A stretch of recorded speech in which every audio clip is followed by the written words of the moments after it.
good day again. So welcome back again to my math tutorial. No, so again, this is Sir Don. So this time we will tackle the law of exponent. The first law of exponent is the product of powers. If the base is the same, just add the exponent. So yan na lang kasimple. For example, we have here 2 to the power of 3 multiplied by 2 to the power of 4.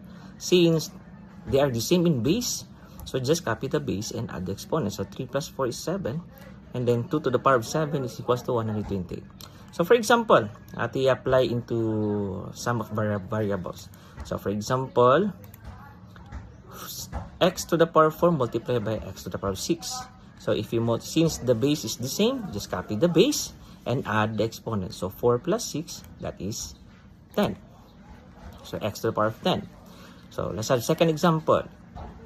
2y to the power of 3 and then multiplied by 3y to the power of 5. So we will multiply the coefficient numbers, that 2 times 3, that is 6. Since the variables are the same, so just copy the variable and then add the exponent. So 3 plus 5 is 8. So yun na lang, kasimple.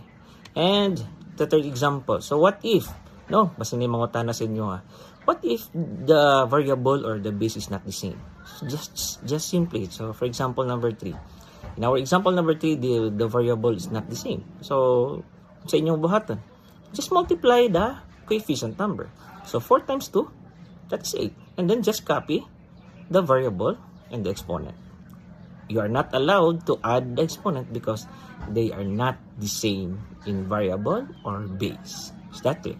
So again, first law of exponent, the product of powers means if the base is the same, copy the base and add the exponent. So try this one, right?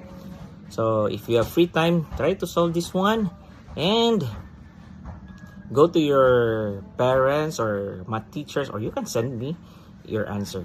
Then I will feedback to you if correct. If nakatabang ni sa imuha, naka-refresh ni sa imuha, just like lang naman. Thank you for watching and see you to our next video.